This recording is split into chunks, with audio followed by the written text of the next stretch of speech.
Hey guys, welcome back to the Bodhi Tree. Today we have with us Ajinkya, जो कि एक COEP pass out है and also he scored 326 in GRE, जो कि एक अच्छा स्कोर है. तो अजिंक्य एक brief introduction दो तुम्हारे बारे में. Where you are studying, what you are doing in life right now, वैसे. Hey guys, this is Ajinkya Pawar, and currently I'm not studying. I did study, I did get my master's done in 2017, and right now I'm working at FedEx as an operations research scientist, level 2.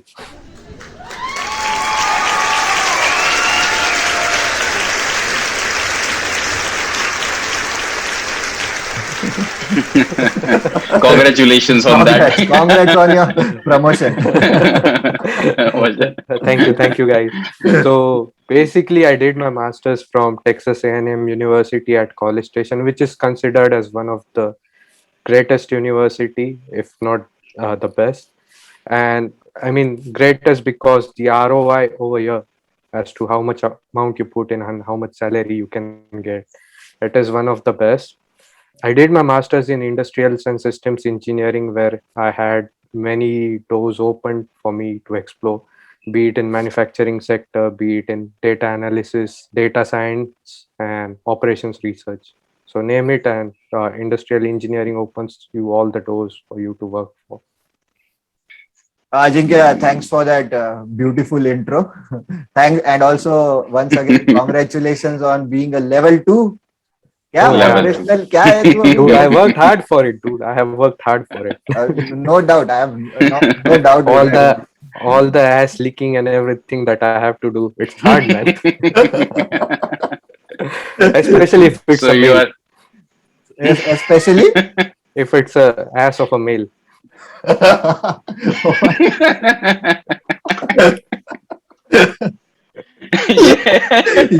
ये bro, देखना ये cut करना है कि नहीं? Disclaimer डालना पड़ेगा. 18 plus का डिस्क्लेमर डालना पड़ेगा. हाँ कर देंगे यार नीचे. Sorry for. We have a very crude sense of humor. All of us have a crude sense of humor. So Ajinkya, how is life in US? मतलब work life balance, लोग कैसे हैं? एक general idea about life in USA. So work-life balance, I mean, it's one of the great.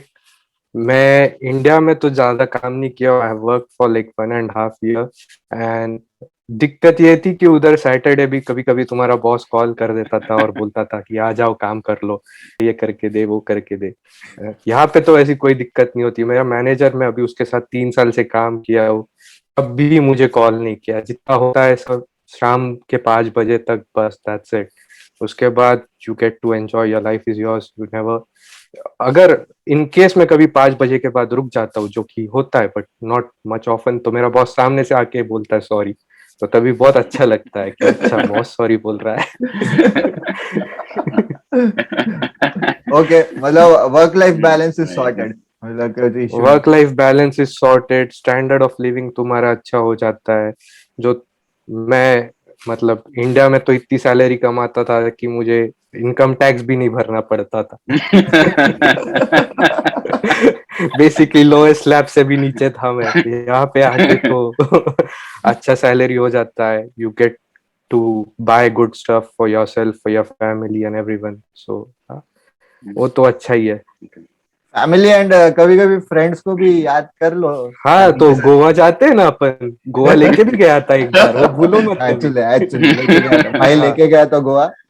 Bro, और गोवा में but तब देसी विदेशी सब खाना खाए थे अपन लोग.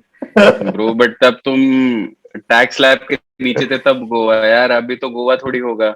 नहीं नहीं नहीं, वो तो मैं अभी तो. यूएस से इंडिया आया था तभी अच्छा. गए थे. अच्छा तब. हाँ. अब हमारे गोवा की मुझे लगा फ्रेंड यार बोलोगे. अजिंक्य गोवा है. मुझे लगा एम्स्टर्डम वगैरह कुछ करवाएगा भाई. वो भी कराएगा. अभी अभी लेवल 2 है अभी ना. वो नाउ लोग इज भी लेवल 2. जाएंगे. अच्छा लेवल. नहीं नहीं, वो थोड़ा ओ. ऊपर वाले लेवल पे नहीं एडजस्ट नहीं होता है. नहीं, लेवल दैट टू टाइम पे ही नहीं वाज होता. Level level 1. टू नाउ पे, is so level 2. Level two पे थोड़ा काठमांडू वगैरह, श्रीलंका इतना हो सकता है. चल जाएगा. भाई दुआ एंड करेंगे जल्दी से जल्दी तुम आउटसाइड लेवल 4 इंडिया पे पहुंचो. Anywhere is fine. So that we can meet in Amsterdam. Sponsor trip रहेगा हमारे लिए. राइट. सोशल लाइफ कैसा है Ajinkya? How is social life over there? हाँ. सोशल लाइफ तो मतलब वैसे अच्छा ही होता है, इट डिपेंड्स अपॉन हाउ आप लोग उनके कल्चर को भी एम्ब्रेस करते हो। तो if you get along with them, this people, आखिर में वो भी तो इंसान ही होते हैं, तो they get along. I have good friends, लोग भी चिल होते हैं, वो भी मतलब एकदम आपके लिए हेल्पफुल होते हैं। बस अपने को थोड़ा पहली बार मतलब मुझे याद है जब मैं यूएस में आया था, तो I got a campus job. तो कैंपस जॉब में मुझे एक ऐसे कंसेशन स्टैंड था, मतलब बेसिकली फूड आइटम्स बेचते थे फुटबॉल गेम के टाइम पे। तो उस पे मैं काम कर रहा था, तो मेरे सब कलीग्स अफ्रीकन अमेरिकन थे, and I was like okay, I have been watching English movies and everything, so I understand English, मैं इंग्लिश मीडियम में पढ़ा भी हूँ। तो बट ओके, बट यहाँ पे आता हूँ, मैं उनसे इंटरेक्ट करता हूँ, और I was like what the fuck are they saying man, मेरे को एक चीज समझ में नहीं आ रही थी। It was like heavy accent and everything, and I was about to cry कि भाई कहाँ पे आ गया मैं ये, मेरे को ना उनकी बात समझ में आ रही, ना मैं क्या बोल रहा हूँ उनको समझ में आ रहा है। हम लोग हाथ इशारे से बात कर रहे हैं, तो मतलब एडजस्ट होने में थोड़ा टाइम चले जाता है, but once you get used to it, आप उनसे जितना इंटरेक्शन करते हो तो उतनी अच्छी चीजें हो जाती है। Ajinkya, on that note, what I've heard or what I've seen around is that it's hard for Indians to penetrate the social circle. Usually what I see around is कि Indians अपना एक community बना के उसी में usually hang out वगैरह करते हैं. So what was your experience? Were you able to penetrate that community? Right, so मेरा भी एक्सपीरियंस कुछ वैसे ही था। अभी जब मैं मास्टर्स कर रहा था, तो हमारे इसमें बेसिकली इंडियन स्टूडेंट्स बहुत थे। टेक्सास का यूनिवर्सिटी, अच्छा यूनिवर्सिटी, तो इंडियंस बहुत भर भर के आ जाते, ट्रक भर भर के आ जाते। तो फिर तभी तो मतलब मास्टर्स यहाँ पे बहुत कम लोग भी करते, क्योंकि सैलरी उनका ग्रोथ अच्छा नहीं होता है, उससे अच्छा फिर वो बैचलर्स पे ही जॉब ढूंढ लेते हैं। तो मास्टर्स में हमारे मतलब क्लास में अबाउट 180 स्टूडेंट्स थे, तो उसमें से हार्डली 10 लोग सिटीजन्स हो गए यूएस के, बाकी पूरे तो इंडियंस या चाइनीज ऐसे ही थे। तो तभी तो आपका ग्रुप मतलब इंडियन कम्युनिटी पे ही फोकस होता है, आप ज्यादा सोशलाइज नहीं करते हो। तो स्टूडेंट लाइफ में वैसे भी चांसेस ज्यादा नहीं मिलते unless and until you go to some university which is private और आईवी लीग, तो जहाँ पे मल्टी एथनिक लोग होते हैं, तो आपको ज्यादा सोशलाइज होना मिलेगा। बट हाँ, but once you start working, तो आपके कलीग्स वगैरह तो सब मोस्टली तो सिटीजन्स ही हो गए। तो True, it true. gives you, it opens up windows for you where you can go and interact with them, get to know them better, उनके साथ ट्राई कर, मतलब डेटिंग सीन अच्छा हो जाता है। फिर उन आप आपके पास पैसे भी आ जाते हैं, जब आप जॉब करते हो तो आप कई और पब्स में जाते हो, अच्छा खाना खाने जाते हो, डिफरेंट क्यूजिन्स ट्राई करते हो, वो सब चीजें आती है। तो स्टूडेंट लाइफ में पैसा भी नहीं होता है, सोशलाइज करने के लिए यहाँ पे पैसा तो लगता ही है। Right, true. हाँ, True. तो ये A&M का कैसा था, हॉस्टल हॉस्टल लाइफ या पूरा ऐसा एक्सपीरियंस, कॉलेज स्पेसिफिक? यहाँ पे मतलब हम लोग तो ऑफ कैंपस रहते थे, हॉस्टल मतलब ऑन कैंपस में तो बहुत कम लोग रहते हैं, जो बैचलर्स को आते हैं वो लोग होते हैं। तो हम तो ऑन ऑफ कैंपस रहते थे, जो कि जस्ट यूनिवर्सिटी के 5 मिनट वॉकिंग डिस्टेंस पे था। तो उसमें तो मतलब दंगे ही होते थे, और क्या ही है, नॉर्मल, क्योंकि सब इंडियंस तो उधर ही रहते हैं। तो और फिर बीच रास्ते में ही जस्ट पब रहता था, तो हम लोग कभी कभी उधर बैठ जाते थे, वीकेंड पे पार्टीज होती थी, बस ये सभी normal. So, Ajinkya, how hard is it to get into TAMU? As in, what are the criterias, right? So, how much score you required? I think you had a great score of 326 in GRE, right? But what are the criterias? Could you tell more about it? So that's a great question. The first thing I would say, to get into Texas A&M University depends upon which course you are applying for. If you are applying for petroleum, it is like ranked #1 throughout US, because Texas में तो बहुत petrochemical factories and petrochemical industry बहुत बड़ी है, और that's why they require a great deal of petrochemical engineers over there. मैंने तो industrial engineering किया था, उसमें if you score about 315, 310 to 315 on on a scale of 340, like, you know, तो with 2 years of work experience or one and a half to 2 years of experience और आपके पास अच्छा SOP है तो you can get an admission into Texas A&M. It's not that hard. I was preparing for MBA as well over there, and so I used to study with Shekhar a lot. He used to help me crack all those questions and everything. So my quant was very good. So I scored a bit higher than what was required. That was a waste of my marks, but uh, but yeah, overall it was good. Like 315 ka score is a sure shot, like cut off for you to get into Texas A&M. And are there any limits on the scholarship criteria? For example, I have seen some of the universities, putting a cap on your GRE or TOEFL scores in order to get some scholarship, right? Funding. Right. तो मैंने 326 score किया था, फिर भी मुझे तो scholarship नहीं मिली क्योंकि मेरा एसओपी बहुत टट्टी था. तो इट डिपेंड्स कि सिर्फ मार्क्स पे नहीं होता है कि you have to be good at English, you have to have someone help you write how to write the SOP and everything. That's why you need to go out and reach to some Bodhi Tree guys to help you with that.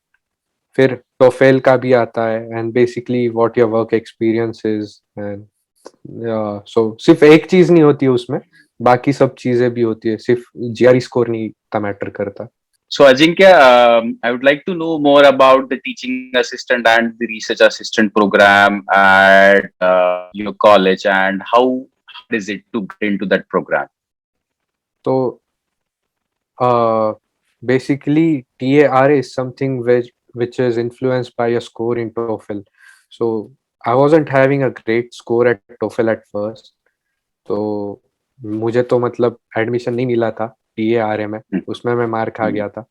But for you to get in, for anyone to get into teaching assistantship, research assistantship, they need to have a good TOEFL score. Okay. And like I would suggest, I think the TOEFL is still on 120 scale, right? So Yes. anything above 110 to 115 would be really helpful for someone to get into TARA positions. Okay. Ajinkya, what is the admission committee? Admission committee जो होती है, what do they exactly look for in students? क्या देखते हैं वो लोग? कैसे मतलब judge करते हैं? So admission committee basically over here looks at 4 different criteria. First is your GRE score, how good your SOP is, how good your LOR, letter of recommendations are, and fourth is your work experience. तो इसमें से 3 चीजें तो आपके हाथ में होती है, except for work experience, क्योंकि work experience is something that anyone is doing for right now, and most of you are working for Accenture, TCS, Wipro, Infosys. तो GRE स्कोर लाने के लिए तो आई वुड सजेस्ट कि कोई तो अच्छा क्लास ज्वाइन कर लो, बोधी ट्री ज्वाइन कर लो, कि जो आपको प्रॉपर तरीके से गाइडेंस कर सके कि अच्छा यहाँ पे कौन सेक्शन में आपको ये करोगे तो आप फुल मार्क्स ला सकते हो. जैसे कि शेखर ने मुझे बताया था, मुझे स्ट्रेटेजी डेवलप करने में हेल्प किया था कि मेरा इंग्लिश थोड़ा वीकर लेवल पे है as compare to my maths. So I had to focus on my maths. So I didn't lose a single mark in the math section. English में भले ही कम आ जाए, but overall मेरा स्कोर अच्छा रहा उसके वजह से, वो स्ट्रेटेजी के वजह से. दूसरा था कि स्टेटमेंट ऑफ पर्पस SOP. तो उसमें तो मैंने लिखा था मेरा वर्क एक्सपीरियंस क्या था, मुझे क्यों इंडस्ट्रियल इंजीनियरिंग करना था, हाउ टेक्सास मुझे फ्यूचर में क्या करना है, और how Texas A&M can help me get Achieve to that that goal. level, achieve that goal basically. Hmm. तो मैंने तो ये लिखा था, but as I said मेरा इंग्लिश टट्टी था, तो वापस से I went back to Shekhar. He helped me restructure that, reframe all the sentences and everything that I have over there. So LOR तो basically ऑफिशियली तो मेरे मैनेजर्स ने लिखा था या मेरे प्रोफेसर ने लिखा था, बट अनऑफिशियली तो सबको पता है कि कैसे होता है. Exactly. तो वो भी तो खुद का ही बनाया रहता है. एंड वर्क एक्सपीरियंस तो जो है वो है, उसमें आप कुछ नहीं कर सकते हो। तो Ajinkya, that was a very insightful session. मतलब मुझे पता है कि नॉलेज तो है ही तेरे पास, पर तूने काफी अच्छे से वो डिलीवर भी किया। तो बिफोर साइनिंग ऑफ, एक लास्ट क्वेश्चन, तो any general advice for GRE aspirants, जो भी हमारे व्यूअर्स है जनरली जीआरई एस्पिरेंट्स ही रहेंगे, so any advice for them? या सो बेसिकली चलो, आपने जीआरई दे दिया, आपने टोफेल दे दिया, आपने एसओपी लिख लिया, आपने एलओआर भी कर लिया, बट ये जो प्रोसेस है ये बहुत लंबा चौड़ा प्रोसेस है। आप अप्लाई करोगे, जनरली आपको फॉल सेमेस्टर में आना है तो आप एप्लीकेशन करोगे before, fall semester starts in August, आप एप्लीकेशन करोगे जैन या फेब के पहले। तो and it's a very long process, ये बहुत लंबा चौड़ा प्रोसेस है। तो आपको गाइडेंस लगता है, आपको एक अच्छे यूनिवर्सिटी का लिस्ट लगता है, आपको शॉर्ट लिस्ट किए हुए यूनिवर्सिटीज के आपके कोर्स को कौन से यूनिवर्सिटीज अच्छे रहेंगे एंड एवरीथिंग। तो इसके लिए आपको गाइडेंस की बहुत जरूरत होती है। आई वुड से कि reach out to someone who would be willing to guide you and help you throughout the process, कि आप आपके ड्रीम यूनिवर्सिटी में एडमिशन ले पाओ। Thank you Ajinkya for giving such an enlightening session. I am sure कि काफी हमारे viewers enlighten हो गए, which will be true to our tagline where we guarantee enlightenment, and I'm sure कि तुम्हारे ये सब डिस्कशन के वजह से, इंफॉर्मेशन के वजह से, गाइडेंस के वजह से, I am sure the students will be enlightened. So thank you. And अगर कोई डाउट्स रह गए तो I hope it's fine if the students ask you, obviously through me, ऐसे नहीं कि उनको डायरेक्टली तुझसे इंटरेक्ट करवाएंगे, but I hope it's fine कि कभी, एंड आई एम श्योर कि वो वापस बोलेंगे कि अजिंक्य को वापस बुलाइए, because he had some very insightful, काफी अच्छा बताया उन्होंने ऐसा। तो thank you for being with us today, thank you for such a great session. My pleasure, guys. And if anyone wants to reach out, they can reach out directly to me. You can cut off the commission for Shekhar.